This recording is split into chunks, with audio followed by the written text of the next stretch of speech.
புதிய கதைகள். ரங்காபுரம் அப்படிங்கிற ஊர்ல ரங்கம்மா அப்படிங்கிற 60 வயசு பாட்டி இருந்தாங்க.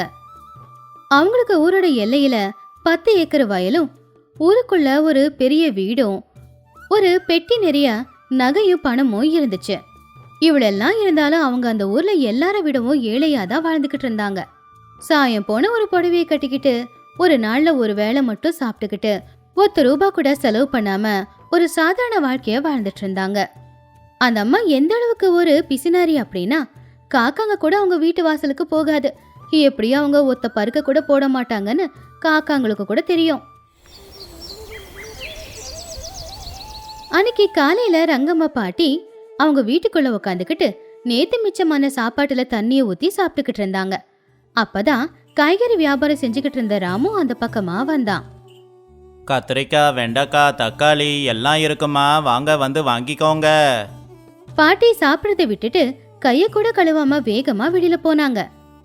ஏண்டா ராமு, என்ன இன்னைக்கு இவ்வளவு நேரத்துக்கு அப்புறமா வந்திருக்க? வெயில் அதிகமாயிடுச்சுன்னா காய்கறி வாடி போகாது. ஆனா வாடி போன காய்கறிக்கும் நீ அதே விலையத்தானே சொல்ல போற? ஏன் பாட்டி, சூரியனு இப்பதான் வந்தான், அதுக்குள்ள வெயில் எங்கிருந்து வரப்போகுது? காய் ஒன்றும் வாடி போகல. இந்த கத்திரிக்காவை பாரு, எவ்வளவு நல்லா இருக்கு. கிலோ ₹20 தான். அதை கேட்ட ரங்கம்மா ஆச்சரியமா, கிலோ ₹20? என்னடா கிண்டலா இருக்கா? முந்தா நேத்து தானே கிலோ ₹10 கொடுத்த, 2 நாள்ல 2 மடங்கு ஏத்திட்டு இருக்க. அது போன வாரமா, இப்ப சந்தையில விலை அதிகமாயிடுச்சு. சரி, உங்களுக்கு வேணும்னா ₹15 தரேன். அது கேட்ட ரங்கம்மா கோமா, ₹15 இல்ல, ₹12 இல்ல, ₹10 கொடுக்கறதுனா கொடு, இல்லனா உன் கத்திரிக்காயே தேவையில்லை போ.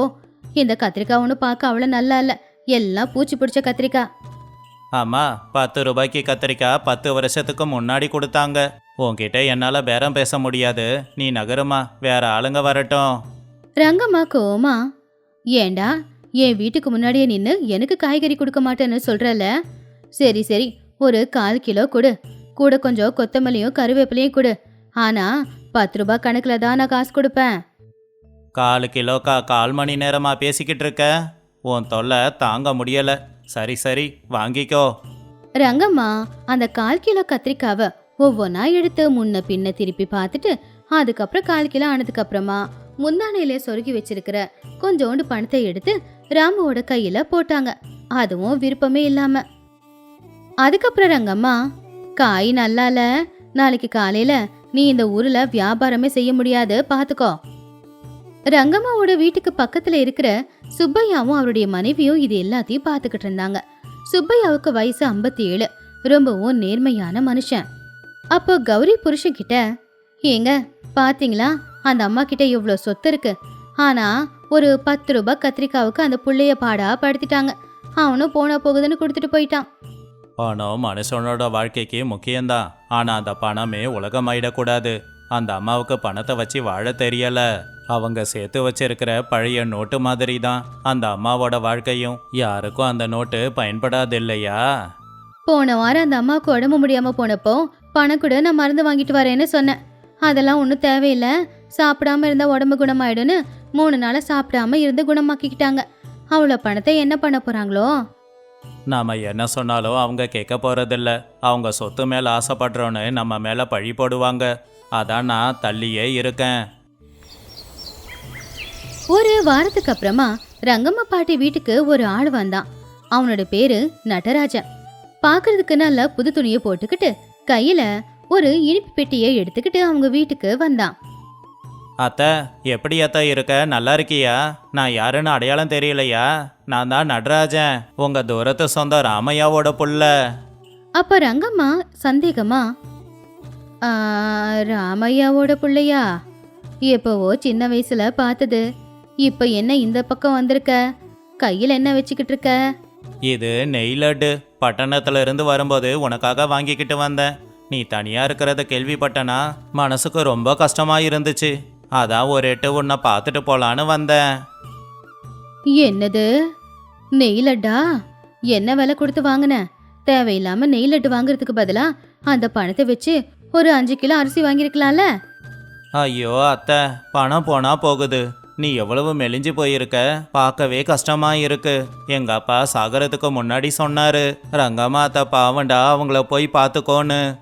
ரங்கம்மா மனசுக்குள்ள, பார்க்கறதுக்கு ஆளு பணக்கார பையன் மாதிரி தான் இருக்கான், நல்ல துணி போட்டு இனிப்பு வேற வாங்கிட்டு வந்திருக்கான், ஏன் சொத்து மேல உனக்கு கண்ணு இருக்காது, ஏன்னா இவன்கிட்டயே நிறைய பணம் இருக்கும் போல அப்படின்னு மனசுக்குள்ள நினைச்சுக்கிட்டு, சரி சரி உள்ளவா, ஆனா வீட்டுல காப்பியோ டீயோ எல்லாம் கிடையாது, தண்ணி தான் இருக்கு, குடிக்கிறியா? பரவாயில்ல அத்தை, பாசமா எது கொடுத்தாலும் சரிதான். அப்படி நடராஜன் ரங்கம்மா பாட்டி வீட்டுல தங்க ஆரம்பிச்சான். காலையில எழுந்திரிச்சதுல இருந்து வீட்டு வேலையெல்லாம் செய்ய ஆரம்பிச்சிட்டான். வீட்டுக்கு தண்ணி கொண்டு வர்றது, வீட்டை சுத்தமா வச்சுக்கிறது, சந்தைக்கு போய் அவன் பணத்தை செலவு பண்ணி காய்கறி வாங்கிட்டு வர்றது.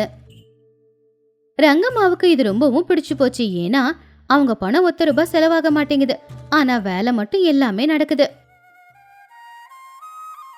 ஒரு நாள் சாயந்தர நேரம் நடராஜன் திண்ணையில உக்காந்துக்கிட்டு ரங்கம்மா பாட்டிக்கிட்ட பேசிக்கிட்டு இருந்தான்.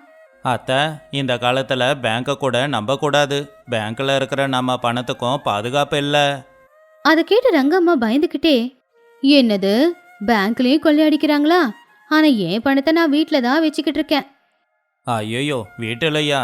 அத்தை, அது இன்னும் ஆபத்து. திருடனுங்க எப்ப வருவாங்கன்னே தெரியாது. போன வாரம் இப்படிதான் பக்கத்து ஊர்ல ஒரு பாட்டியை கொண்டு எல்லாத்தையும் திருடிட்டானுங்க. அதை கேட்டு ரங்கம்மா பயந்துக்கிட்டே, அப்படியா? அப்படின்னா என்னதான் பண்றது?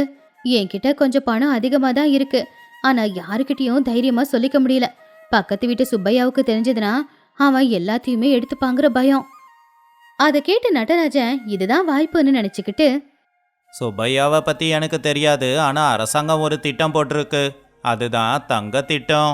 அந்த திட்டத்துல நம்ம கிட்ட இருக்கிற பணத்தையோ தங்கத்தையோ நாம போட்டோம்னா அதுக்கு பதிலாக அரசாங்கம் நமக்கு 2 மடங்கா திரும்ப கொடுக்கும். திருடனுங்க பயமும் இல்லை. அதை கேட்டு பாட்டி சந்தோஷமா, என்னது 2 மடங்கா? அப்போ என்கிட்ட இருக்கிற 5 லட்சத்தை கொடுத்தா அது 10 லட்சமா மாறுமா? வரும். ஆனா அதுக்கு ஒரு சின்ன நிபந்தனை இருக்கு. ஒரு பத்திரத்துல கையெழுத்து போட்டுட்டு அப்புறமா அதிகாரிங்க கிட்ட எல்லாத்தையும் ஒப்படைக்கணும். எனக்கு தெரிஞ்ச அதிகாரி நண்பன் இருக்கான், அவனை வர சொல்றேன். அதை கேட்டு ரங்கம்மா யோசிச்சு பார்த்து, சரிடா, நம்ம பணம் 2 மடங்கு ஆக போகுதுன்னா அதை விட வேற என்ன எனக்கு வேணும், நாளைக்கே வர சொல்லு. ரங்கம்மா இந்த விஷயத்தை யாருக்கிட்டயும் சொல்லல. ஆனா பக்கத்து வீட்டு சுப்பையாவுக்கு நடராஜன் மேல ஒரு சந்தேகம் வந்துச்சு. நடராஜா அடிக்கடி ஊர் எல்லையில இருக்கிற ஒரு டீ கடைக்கிட்ட சில ரவுடி கும்பலோட பேசுறத சுப்பையா கவனிச்சிருக்காரு. கௌரி, அந்த ரங்கம்மாவோட வீட்டுக்கு வந்திருக்கிற சொந்தக்கார பையன் நடராஜன் சரியில்லை. அவனை நேத்து தான் ஒரு ரவுடி கும்பல் கூட பேசிக்கிட்டு இருந்ததை பார்த்தேன். கிழவி மடிஞ்சிடுச்சு, நாளைக்கே வேலையை முடிக்கலான்னு ஏதோ பேசிக்கிட்டு இருந்தான். ஐயோ, அப்படின்னா அந்த ரங்கம்மா பாட்டியை அவன் ஏமாத்த போறானா என்ன? நாம போய் சொல்லிடலாமா? நாம போய் சொன்னா நம்ப மாட்டாங்க, நம்ம மேலேயே கோச்சிப்பாங்க. ஆனா அதுக்குன்னு சும்மா விட முடியாதுல்ல. நான் இப்பவே இந்த விஷயத்த நம்ம ஊர் தலைவர்கிட்டையும் போலீஸ்கிட்டையும் சொல்லிடுறேன். நாம கவனமா இருக்கணும்ல. அடுத்த நாள் காலையில நடராஜன் ஒரு போலி அதிகாரிய, அதாவது அவனுடைய நண்பனுடைய வேஷத்தை மாத்தி அதிகாரிய கூட்டிட்டு வந்திருந்தான். அவன் கையில சில பத்திரங்களும் இருந்துச்சு. அத்தை, இவர் தான் நான் சொன்ன அதிகாரி. நீ பத்திரத்துல கையெழுத்து போட்டு உன் பணத்தை எல்லாம் இவர்கிட்ட கொடுத்தா அடுத்த மாசத்துல இருந்து உனக்கு வட்டி கொடுப்பாரு. வணக்கம்மா, அரசாங்கம் உங்களுக்காக தான் இந்த திட்டத்தை உருவாக்கி இருக்கு. நீங்க பணத்தை கொடுங்க, நான் ரசீது போட்டு கொடுக்கறேன். ரங்கம்மா சந்தோஷமா வீட்டுக்குள்ள போய் பழைய ட்ரங்க் பெட்டியில ஒரு துணியை சுத்தி வச்சிருந்த 5 லட்சம் ரூபாய் பணத்தை கொண்டு வெளியில வந்தாங்க. இந்தாப்பா, இது என் வாழ்நாள் முழுக்க கஷ்டப்பட்டு சேர்த்து வச்ச பணம். சரியா சாப்பிடாம ஒவ்வொரு ரூபாவா சேர்த்து வச்சிருக்கேன். இது ரொம்ப பெரிய விஷயம்தான் அத்தை. சரி, பணத்தை கொடு. இரு, முதல்ல அந்த பேப்பர்ல என்ன இருக்குன்னு படி. எனக்கு கண்ணு சரியா தெரியாதுல்ல, படிக்கவும் வராது வேற. இதுல வேற எதுவும் இல்ல அத்தை. என் பேரு ரங்கம்மா.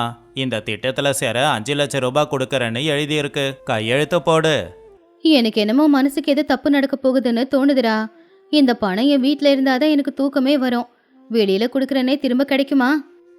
என்ன அத்தை இது, உனக்கு உதவி செய்யலான்னு வந்தா சந்தேகப்படுறியா? மரியாதையா கையெழுத்து போடு. அது வரைக்கும் அமைதியா பாசமா பேசிக்கிட்டு இருந்த நடராஜனுடைய குரல்ல ஒரு கோவம் தெரிஞ்சுது. பாட்டி பயந்துட்டாங்க. இல்ல, எனக்கு இந்த திட்டம் வேண்டாம். என்ன கிழவி, மரியாதையா கையெழுத்து போடுறியா இல்ல இங்கேயே அடிச்சு கொள்ளவா? நடராஜா அவனுடைய சுயரூபத்துக்கு மாறினான். அப்ப பாட்டி காப்பாத்துங்க காப்பாத்துங்க அப்படின்னு கத்துனாங்க. சரியா அந்த குரல் கேட்ட உடனேயே சுப்பையா, ஊர் தலைவர், அப்புறம் 2 போலீஸ் அதிகாரிங்க எல்லாரும் சேர்ந்து அங்க வந்தாங்க. டேய் நட்ராஜ், ஒழுங்கு மரியாதையா பணத்தை கொடு. சுப்பையா, நீயா? இது எங்க குடும்ப விஷயம், நீ தேவையில்லாம உள்ள வராத. என்னது, உங்க குடும்ப விஷயமா? முதல்ல இந்த குடும்பத்துக்கும் உனக்கும் என்னடா சம்பந்தம்? உன் பேரு நடராஜனா இல்ல நரசிம்மனா? ஏற்கனவே இவன் வயசான பாட்டிங்களை கொண்டு பணத்தை திருடிக்கிட்டு போயிருக்கான். அதை கேட்டு ரங்கம்மா ஆச்சரியமா, என்னது, அப்படின்னா இவன் ராமையாவோட புள்ள இல்லையா? இல்ல ரங்கம்மா, ராமையாவோட புள்ள அமெரிக்காவில் இருக்கான். இவன் உன்கிட்ட சொன்னது எல்லாமே பொய் தான். நேத்து இவன் இந்த ரவுடி கூட ஊர் எல்லையில இருக்கிற டீ கடையில பேசினதை கேட்டேன். போலீஸ்காரங்க நடராஜனையும் அவனுடைய நண்பனையும் அரெஸ்ட் பண்ணி கூட்டிக்கிட்டு போனாங்க. ஆனா இன்னும் அந்த ஷாக்ல இருந்து ரங்கம்மா மீளல. அவங்க அதே இடத்துல மயக்கம் போட்டு உக்காந்துட்டாங்க. ரங்கம்மா, பயப்படாதீங்க, இனி எந்த ஆபத்தும் இல்ல. ரங்கம்மா கண்ணுல கண்ணீரோட, சுப்பையா, நான் எவ்வளவு அவமானப்படுத்திருக்கேன் உன்னை. என் வீட்டு பக்கம் பார்த்தாலே திருட பாக்குறியோன்னு நினைச்சேன். ஆனா இன்னைக்கு நான் உயிரோட இருக்கேன்னா அதுக்கு காரணமே நீதான். பக்கத்துல இருக்கிற உன்னை நம்பாம எங்கிருந்தோ வந்தவனை நம்பினதுக்கு எனக்கு சரியான பாடத்தை கத்து கொடுத்துட்டான் அவன். பரவாயில்ல விடுங்க ரங்கம்மா, மனுஷங்களுக்கு மனுஷங்க உதவி செய்யலனா எப்படி? பணம் முக்கியம் இல்ல, மனுஷங்க தான் முக்கியம். அப்போ ரங்கம்மா நல்லா யோசிச்சு பார்த்துட்டு, ஆமா சுப்பையா, இத்தனை நாளா இந்த பணத்துக்காக நான் சரியா சாப்பிடவும் இல்லை, சரியா தூங்குனதும் இல்லை. ஆனா இன்னைக்கு என் உயிரெடுக்க காரணமே இந்த பணமா மாறிடுச்சு. இத்தனை நாள் நான் வாழ்ந்தது வாழ்க்கை இல்லை, அதுக்கு பேரு நரகம். அந்த நிகழ்வு ரங்கம்மா பாட்டிக்குள்ள பெரிய மாற்றத்தை கொண்டு வந்துச்சு. அவங்க அவங்களுடைய கஞ்சத்தனத்தை எல்லாத்தையும் விட்டுட்டாங்க. அடுத்த நாள் ரங்கம்மா சுப்பையாவோட வீட்டுக்கு போனாங்க. அம்மாடி கௌரி. கௌரி வெளியில வந்து, ரங்கம்மா அத்தை, நீயா? வா, வந்து உட்கார அத்தை. நான் உட்கார வரலம்மா, இந்த 5000 ரூபாவை நீ வச்சுக்கோ. எதுக்கு அத்தை திடீர்னு 5000 ரூபாய்? நான் எதுவும் உனக்கு பணம் கொடுக்கலையே, எதுக்கு என்கிட்ட கொடுக்குற? அப்ப ரங்கம்மா சிரிச்சுக்கிட்டே, இது உனக்கு கொடுக்க வேண்டிய பணம் இல்லம்மா. உன் பொண்ணு கல்யாணத்துக்கு பணம் இல்லாம கஷ்டப்படுறல, அது எனக்கு தெரிஞ்சும் நான் உனக்கு பணம் கொடுக்கல, இப்ப கொடுக்குறேன். இது நான் கடனா கொடுக்கல, உன் பொண்ணோட கல்யாணத்துக்காக நான் கொடுக்குற பரிசு. ரங்கம்மா, நீங்க மாறினது சந்தோஷம்தான், ஆனா அதுக்காக பணம் எல்லாம் தேவையில்லை. சுப்பையா, பணம் பெட்டியில இருந்தா அது வெறும் காகிதம். 4 பேருக்கு பயன்பட்டாதான் அதுக்கு மதிப்பு இருக்கும். இத்தனை நாளா அந்த காகிதத்தை சாமின்னு நினைச்சு கும்பிட்டேன். ஆனா இப்போ நான் மனுஷியா வாழணும்னு ஆசைப்படுறேன். நல்ல துணி போட்டுக்க போறேன், நல்ல சாப்பாடு சாப்பிட போறேன். அப்படியே இந்த ஊர்ல இருக்கிற எல்லாருக்கும் முடிஞ்ச உதவிகளை செய்ய போறேன். சொன்ன மாதிரியே ரங்கம்மா மாறிட்டாங்க. அவங்க போட்டுக்கிட்டு இருந்த பழைய புடவையில எடுத்து போட்டு நல்ல புடவைய கட்டிக்கிட்டாங்க. ராமுக்கிட்ட பேரம் பேசாம காய்கறியை வாங்க ஆரம்பிச்சாங்க. ஊர்ல யாருக்கு கஷ்டம் வந்தாலும் எல்லாருக்கும் உதவிகளை செய்ய ஆரம்பிச்சாங்க. ஒரு நாள் ராமு காய்கறி வண்டியை தள்ளிக்கிட்டு வந்தான். கத்திரிக்காவுக்கு பேரம் இல்லம்மா, ஆனா காய் நல்லா இருக்கு. சரிடா ராமு, 2 கிலோ கொடு. ராமு அதை கேட்டு ஆச்சரியமா, 2 கிலோவா? அம்மா, விலை கேட்கலையே. விலை எவ்வளவா இருந்தா எனக்கு என்னடா? விவசாயி கஷ்டப்பட்டு விளைய வைக்கிறான், நீ வெயில கஷ்டப்பட்டு சுத்தி விக்கிற. இந்தா சில்லறைய நீயே வச்சுக்கோ. 2 கிலோ கத்திரிக்காவை கொடு.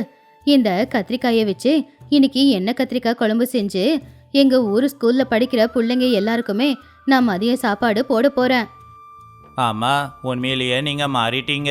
இனி நீங்க பிசினாரி அம்மா இல்ல, எங்க எல்லாருக்குமே அம்மா தான். ரங்கம்மாவோட முகத்துல இதுவரைக்கும் இல்லாத ஒரு தெளிவும் சந்தோஷமும் இப்போ தெளிவா தெரிஞ்சுது. அவங்க கிட்ட 5 லட்சம் ரூபாய் இருக்கும்போது அவங்களுக்கு கிடைக்காத சந்தோஷம் இப்போ அதை செலவு பண்ணும்போது அவங்களுக்கு நிறையாவே கிடைச்சுது. பணத்தை சேர்த்து வைக்கிறது முக்கியம் இல்ல, அதை நாமளும் செலவு பண்ணணும், கஷ்டப்படுறவங்களுக்கு 4 பேருக்கு கொடுக்கவும் செய்யணும். அப்பதான் அந்த பணத்துக்கான உண்மையான மதிப்பே கிடைக்கும். ஒரு மனுஷனை 4 பேர் நல்லவங்களா பார்க்கணும்னா அதுக்கு பணத்தை செலவு பண்ணணும்னு அவசியம் இல்ல, அவங்க கிட்ட இருக்கிற அன்பையும் பாசத்தையும் கூட கொடுத்தா போதுமானதுதான். அது 1905 வருஷம். தமிழ்நாட்டுல ஒரு மூலையில இருக்கிற தர்மபுரி அப்படிங்கிற ஒரு ஊர். அது அந்த ஊர் பேர்ல இருக்கிற தர்மம் அந்த ஊர்ல எங்கேயுமே இல்ல. கடந்த 3 வருஷமா அந்த ஊர்ல மழைத்துளி படவே இல்ல. எல்லா இடத்துலயும் வறட்சி வந்து ஆடு மாடு எல்லாம் கூட செத்து போய்கிட்டு இருந்துச்சு.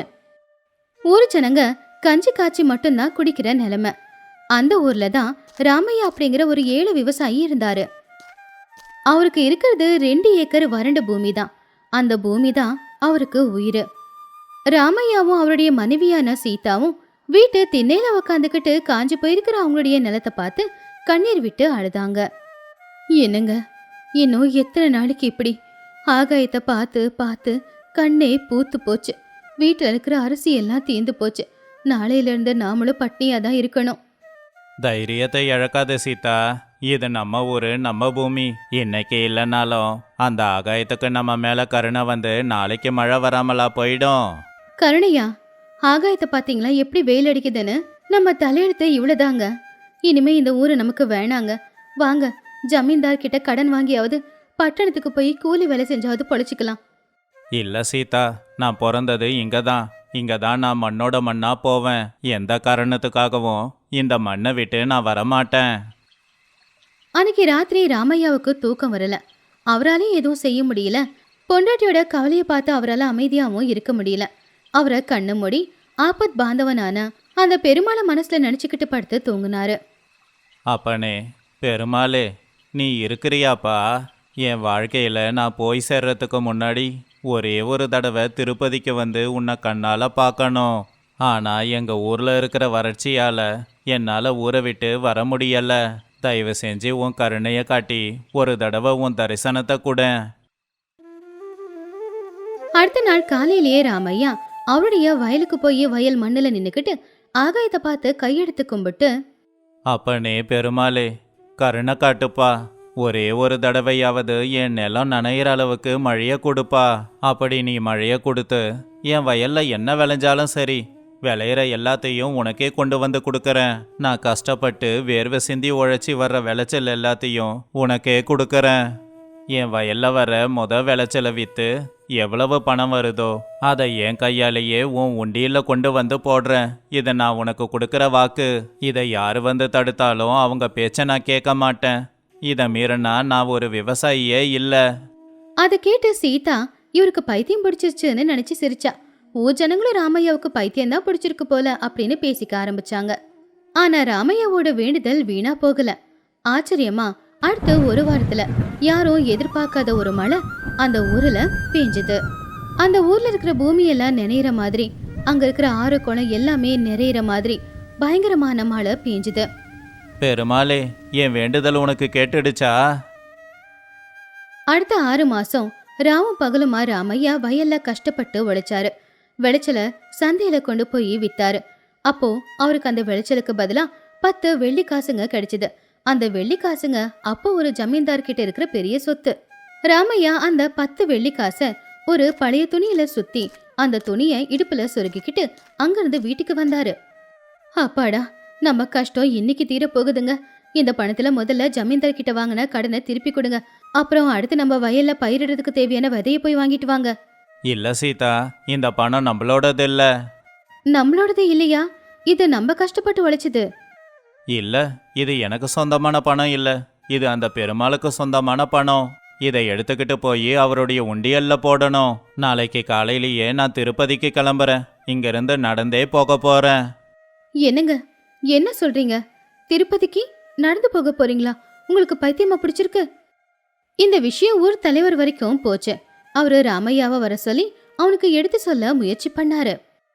டே ராமையா, நீ என்ன சாதாரணமா பேசிக்கிட்டு இருக்க? இங்கிருந்து நடந்தே திருப்பதிக்கு போறது அவ்வளவு சுலபம் இல்ல. இங்கிருந்து அங்க போக 1 மாசமாகும். நடுவுல நிறைய மலை இருக்கு, காடு இருக்கு, கொடூரமான மிருகங்கள் இருக்கு. எதுக்காக நீ இந்த விஷயத்துல அடம் பிடிக்கிற? உனக்கு எதனா ஆனா உன் பொண்டாட்டி நிலைமை என்ன? நீ பத்திரமா போயிட்டு வருவேன்னு என்ன உறுதி?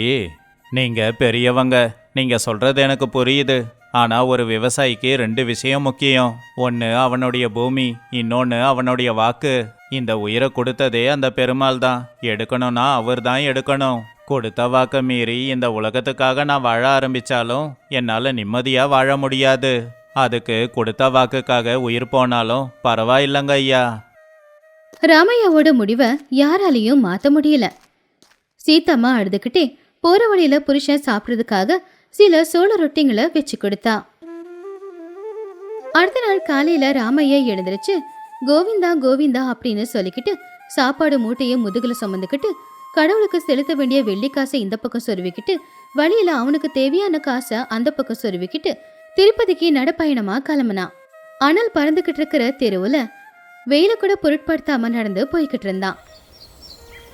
இப்படியே 10 நாள் ஆச்சு. அவன் ஒரு ஊரோட சந்தைக்கு வந்தான். பாவம் பசியால தாகத்தால கஷ்டப்பட்டுக்கிட்டு இருந்தான். அப்போ ஒரு பாட்டி, ஏன்பா எங்கேயோ பயணம் போற போல தெரியுதே, ரொம்ப சோர்வடைஞ்சு போயிருக்க, இந்தாப்பா இந்த மோரை கொஞ்சம் குடி, வயிற்றுக்கு ரொம்ப நல்லது. ரொம்ப நல்லா இருக்குமா. எவ்வளவுமா இது? யாத்திரை போறவங்க கிட்ட நான் அதிகமா பணத்தை ஆசைப்பட மாட்டேன்ப்பா, ஒரு 2 அணா மட்டும் கொடுத்துட்டு போ. ராமையா சரி அப்படின்னு சொல்லி செலவுக்கு வச்சிருந்த பணத்துல 2 அணாவை எடுத்து பாட்டி கிட்ட கொடுத்து அங்கிருந்து கொஞ்சம் முன்னாடி போனான். அப்ப வழியில ஒரு பெரியவர் அவனை கூப்பிட்டு, என்னப்பா நீ, அந்த பாட்டி மோரை ₹1 தான் விற்பாங்க. தான் ஏமாந்துட்டான் அப்படிங்கிறது ராமையாவுக்கு தெரிஞ்சுது. ஆனா பின்னாடி போய் அந்த பாட்டி கிட்ட அவன் சண்டை போட விரும்பல. பெருமாளே, அந்த அம்மா என்கிட்ட ₹1 அதிகமா வாங்கிட்டாங்க. ஒருவேளை என்னை விட அதிக கஷ்டத்துல இருப்பாங்க போல தெரியுது. எல்லாம் உன்னோட கருணை. அடுத்த ஒரு வாரம் போச்சு. செருப்பு கூட போடாத கால்ல அவ்வளவு தூரம் வந்ததுனால காலெல்லாம் புண்ணா ஆயிடுச்சு. வெடிச்சு போய் அதுல இருந்து ரத்தமே வர ஆரம்பிச்சுது. ஒரு நாள் அவனுக்கு பயங்கரமான ஜுரம் அடிச்சதுல மயக்கம் போட்டு ஒரு ராமர் கோவில் வாசல்ல போய் விழுந்துட்டான். அப்ப அந்த கோவிலோட பூசாரி, ஒரு ஏழை பிராமணன், ராமையாவை பார்த்து பக்கத்துல வந்தாரு. அட, யாருப்பா நீ? உன் உடம்பு இப்படி கொதிக்குதே, என்னாச்சு? திருப்பதிக்கு போகணும், வேண்டிக்கிட்டு இருக்கேன். அதுக்கு முதல்ல உடம்புல உயிர் இருக்கணும்ப்பா. வா, வந்து கொஞ்ச நேரம் படுத்து தூங்கு. சாமி, என் உயிரை காப்பாத்திட்டீங்க. அதில் என்னப்பா இருக்கு? இப்பவே நீ யாத்திரைக்கெல்லாம் போக வேண்டாம். உனக்கு உடம்பு சுத்தமா சரியில்லை. 2 நாள் தங்கிட்டு போ. சரிங்க சாமி. கோயிலுக்கு போறியே, சாமிக்கு எதனா காணிக்க கொடுக்குறேன்னு வேண்டிக்கிட்டியா? ஆமா சாமி, இது விளைச்சலை வித்து வந்த பணம். பார்த்தல இந்த கோவிலோட நிலைமைய. இங்க ஒரு விளக்கை ஏத்தி வைக்க கூட என்கிட்ட பணம் இல்ல. இந்த ராமரும் நீ வேண்டிக்கிட்ட அந்த பெருமாளும் 2 பேரும் ஒண்ணுதானே. நீ காணிக்கையா செலுத்த போற அந்த பணத்துல கொஞ்சம் பணம் இந்த கோயிலுக்கு கொடுத்தா புண்ணியம் கிடைக்கும். ராமையா ஒரு நொடி யோசிச்சு பார்த்தான். அவனுடைய உயிரை காப்பாத்தின அந்த சாமி கண் எதிர்க்கவே இருந்தாரு. அவனோட உயிரை காப்பாத்தினது அந்த பூசாரி தானே. ஆனாலும் அவனுடைய வேண்டுதல் அவனுக்கு ஞாபகத்துக்கு வந்து, ஐயா, என்னை மன்னிச்சிடுங்க. நீங்க என் உயிரை காப்பாத்தினதுக்கு என் தோலை உரிச்சு உங்களுக்கு செருப்பா தச்சு போட்டாலும் என் கடன் தீராது. ஆனா என்கிட்ட இருக்கிற இந்த காசு என்னோடது இல்ல. என் பொண்டாட்டி கேட்டப்ப கூட நான் கொடுக்க முடியாதுன்னு சொல்லிட்டேன். நான் பெருமாளுக்கு தரேன்னு சொன்ன காணிக்கைய உங்களுக்கு கொடுத்தா அது தர்மமா இருக்காது. தயவு செஞ்சு என்ன மன்னிச்சிடுங்க.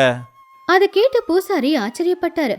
ராமையாவோட பக்தி நேர்மை 2த்தையும் பார்த்து அவர் ஆச்சரியப்பட்டாரு. உன்ன மாதிரி ஒரு பக்தனை நான் பார்த்ததே இல்லப்பா. நீ எனக்காக எதுவும் தர வேண்டாம். உன்னுடைய இந்த பக்தியே உன்னை நிச்சயமா பெருமாள் கிட்ட கூட்டிக்கிட்டு போகும். நீ அவருக்கு கண்டிப்பா இந்த காணிக்கைய கொடுப்ப. பூசாரி அவர்கிட்ட இருந்த கொஞ்சம் உணவை ராமையாவுக்கு வழியில சாப்பிட்றதுக்காக கட்டி கொடுத்தாரு. ராமையா இப்போ புது பலத்தோட, புது உற்சாகத்தோட அந்த பெருமாளை பாக்குறதுக்காக கால்நடையா மறுபடியும் திருப்பதிக்கு நடப்பயணம் ஆரம்பிச்சான். அந்த 7 மலையும் ரொம்ப தூரத்துல இருந்தாலும் அது வா வான்னு ராமையாவை கூப்பிட்டுக்கிட்டே இருந்துச்சு. கடைசியில ராமையா நடந்து நடந்து நடந்து ஒரு வழியா சேஷாச்சலம் காட்டுக்கு வந்து சேர்ந்தான். அது அடர்ந்த காடு. பகல்லையே ராத்திரி மாதிரி தான் இருந்துச்சு. கொடூரமான மிருகங்களோட சத்தம் அந்த காட்டோட அமைதியை கெடுத்துக்கிட்டு இருந்துச்சு. ராமையா கையில் இருக்கிற குச்சியை தரையில தட்டி தட்டி கோவிந்தா கோவிந்தா கோவிந்தான்னு சத்தமா சொல்லிக்கிட்டு நடந்து போய்கிட்டு இருந்தான். தலைவர் சொன்ன அந்த உயிர் பயம் அவன் மனசுக்குள்ள இருந்தாலும் கூட எல்லா பாரத்தையும் கடவுள் மேல போட்டு நடக்க ஆரம்பிச்சான். சரியா இருட்டுற நேரம் வழிகொள்ளக்காரங்க 2 பேரும் முகத்தை எல்லாம் ஒரு துணியால மூடிக்கிட்டு ராமையா நடந்து போகும்போது அவனை குறுக்குல வந்து தடுத்தாங்க. டேய், யாருடா நீ? எங்கடா போய்கிட்டு இருக்க? ஐயா, நான் ஒரு ஏழை விவசாயி.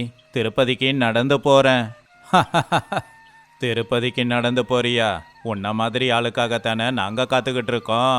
மரியாதையா இடுப்புல இருக்கிற அந்த சுருக்கு பைய என்கிட்ட கொடு. ஐயா, என்கிட்ட இருக்கிறது என்னோட பணம் இல்லைங்க, இது அந்த பெருமாளுடைய பணம். இது அவருக்கு சேர வேண்டியது. என் வயல்ல இருந்து வந்த விளைச்சல வித்த பணத்தை கடவுளுக்கு தரேன்னு சொல்லியிருக்கேன். இது அவருடைய பணம். கடவுளோட பணமா? அந்த கடவுள் இருந்திருந்தா எங்களுக்கு ஏன் இந்த நிலைமை வருது? மரியாதையா பணத்தை கொடுடா. இதை என்னால தர முடியாது, இது என்னுடைய வேண்டுதல். ராமையா சொன்னது கேட்டு அந்த கொள்ளைக்கூட்ட நாயகனுக்கு கோவம் வந்துச்சு. அவன் உடனே ராமையாவை பலமா தள்ளிவிட்டான். அப்ப ராமையாவோட தலை ஒரு பாறையில போய் முட்டுச்சு. இன்னொரு கொள்ளைக்காரன் ராமையா இடுப்புல இருக்கிற அந்த பணத்தை புடுங்கிக்கிட்டான். உன்னோட பணம் உன் கடவுளுக்கே போய் சேரும் அப்படின்னு சிரிச்சுக்கிட்டே அவங்க 2 பேரும் பணத்தை எடுத்துக்கிட்டு இருட்டோட இருட்டா மறைஞ்சிட்டாங்க. ராமையாவோட தலையில அடிப்பட்ட வலியை விட அவனுடைய வேண்டுதல் நிறைவேற்ற முடியாம போச்சு அப்படிங்கிற வலிதான் அவனுக்கு அதிகமா இருந்துச்சு. பெருமாளே, என்னப்பா இது? எதுக்கு இவ்வளவு பெரிய சோதனை? உனக்கு நான் வாக்கு கொடுத்தேன், விளைச்சல் வித்து வர பணத்தை உனக்கு தரேன்னு. ஆனா உனக்கு கொடுக்க வேண்டிய பணத்தை என்னால் காப்பாற்ற முடியலையே. கொள்ளைக்காரனுங்க உனக்கு சேர வேண்டிய பணத்தை எடுத்துக்கிட்டானுங்க. இப்போ எந்த முகத்தை வச்சுக்கிட்டு உன்னை நான் வந்து பார்ப்பேன்? கையை வீசிக்கிட்டு என்னால் எப்படி உன்கிட்ட வர முடியும்? என்ன மன்னிச்சிடுப்பா அப்படின்னு சொல்லி ராமையா அழ ஆரம்பிச்சாரு. ஆனா அடுத்த நாள் காலையில ராமையாவுக்கு ஒரு புது யோசனை வந்துச்சு. சரி, பணம் போயிடுச்சு. போன பணத்தை என்னால் திரும்ப கொண்டு வர முடியாது. ஆனா உன் கோயிலுக்கு வருவேன், உன் தரிசனத்தை பார்ப்பேன் அப்படின்னு நான் வேண்டிக்கிட்டேன். அந்த வேண்டுதலையாவது நான் நிறைவேற்றணும் இல்ல? அதனால கவலைப்படாம என்னுடைய யாத்திரையை நான் தொடங்குறேன் அப்படின்னு சொல்லி ராமையா முடிவு பண்ணி உடம்புல எவ்வளவு வலி இருந்தாலும் வயிற்றுல எவ்வளவு பசி இருந்தாலும் கோவிந்தா கோவிந்தா அப்படின்னு சொல்லிக்கிட்டு அந்த திருப்பதி 7 மலையையும் ஏற ஆரம்பிச்சான். நடந்து உக்காந்து படுத்து எழுந்திருச்சு கஷ்டப்பட்டு நடந்து நடந்து நடந்து கடைசியில் அவன் நினைச்ச அந்த கோயிலுக்கும் வந்து சேர்ந்துட்டான். ஜனங்களோட ஜனங்களா கலந்து உள்ள கர்ப்பகுடியில இருக்கிற அந்த பெருமாளை போய் அவனுடைய கண்ணார பார்த்து சந்தோஷப்பட்டான். விளக்கு வெளிச்சத்துல பெருமாள் ஜொலி ஜொலிப்பா காட்சி அளிச்சாரு. அத பார்க்க அவனுடைய 2 கண்ணு அவனுக்கு பத்தல. ராமையா கண்ணுல கண்ணீரோட, அப்பனே பெருமாளே, நான் வந்துட்டேன். உன்னுடைய ஏழை விவசாயி வந்துட்டேன். ஆனா உன்னுடைய பணத்தை என்னால கொண்டு வர முடியல. உனக்காக கொண்டு வந்த சொத்தை கொள்ளைக்காரனுங்க திருடிக்கிட்டு போயிட்டானுங்க. என் உடம்பெல்லாம் இப்போ ரணமா இருக்கு. உனக்குன்னு கொடுக்க என்கிட்ட இப்போ என்னுடைய கண்ணீரை தவிர என்கிட்ட எதுவுமே மிஞ்சி இல்லை. என்னுடைய வேண்டுதலை ஏத்துக்கோப்பா. என்னுடைய யாத்திரைய முடிச்சு வச்சிடு அப்படின்னு ராமையா வேண்டிக்கிட்டு இருக்கும் போது கர்ப்பகுடியில இருக்கிற பூசாரி திடீர்னு ஆச்சரியப்பட்டாரு. இதுவரைக்கும் அங்க இல்லாத ஒரு பொருள் திடீர்னு சாமியோட பாதத்துல சின்னதா சிகப்பு கலர்ல இருக்கிற ஒரு பையை தோன்றுச்சு. அட, இந்த பை இங்க எப்படி வந்துச்சு? இந்த இடத்துக்கு என்ன தவிர வேற யாரும் வரலையே அப்படின்னு சொல்லி அந்த பையை எடுத்து அத திறந்து பார்த்தப்போ சரியா அதுல 10 வெள்ளிக்காசு இருந்துச்சு. பூசாரியோட உடம்பெல்லாம் புல்லரிச்சு போச்சு. இது கடவுள் செயல்தான் அப்படின்னு அவரு புரிஞ்சுக்கிட்டாரு. பக்தர்களே, நீங்க யாராவது 10 வெள்ளிக்காசு சாமிக்கு தரேன்னு வேண்டிக்கிட்டீங்களா? அந்த வெள்ளிக்காசு சாமியோட பாதத்துக்கிட்ட இருக்கு. ஆமா, யார் அந்த பக்தன்? ஐயா, அது என்னோட வேண்டுதல். ஆனா இத கொள்ளைக்காரனுங்க திருடிக்கிட்டு போயிட்டானுங்க. அது எப்படி இங்க வந்துச்சு? ராமையாவோட சந்தோஷத்துக்கு அளவே இல்லாம இருந்துச்சு. அவனுடைய கஷ்டம் எல்லாம் மறைஞ்சு போச்சு. திருடனோட உருவத்துல வந்து என்னோட பக்தியையும் என் தைரியத்தையும் சோதிக்க சாமி தான் வந்திருக்காருன்னு அவன் புரிஞ்சுக்கிட்டான். அவனுடைய வேண்டுதலை காணிக்கைய பெருமாள் தான் திருடனோட உருவத்துல வந்து எடுத்துக்கிட்டாருங்கிறது தெரிஞ்சுக்கிட்டான். அவன் வேண்டுதல் முடிஞ்சது. கடவுள் பிரசாதத்தை வாங்கிக்கிட்டு மலையை விட்டு இறங்கி அவனுடைய ஊருக்கு அவன் கிளம்புனான்.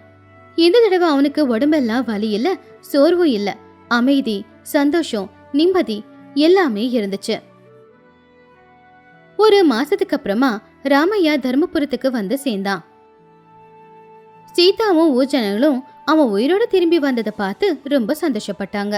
ராமையாவுக்கு அந்த வருஷம் 2 மடங்கள் விளைச்சல் விளைஞ்சது. ஊர்ல வறட்சியும் தீந்து போச்சு. கடவுள் பக்தர்கள்கிட்ட இருந்து எதிர்பார்க்கறது பணத்தையோ தங்கத்தையோ இல்ல, கடவுள் மேல ஒரு பக்தன் வச்சிருக்கிற பக்தி, நம்பிக்கை, கொடுத்த வாக்கு, இதத்தான் அப்படிங்கறத ராமையா நிரூபிச்சான்.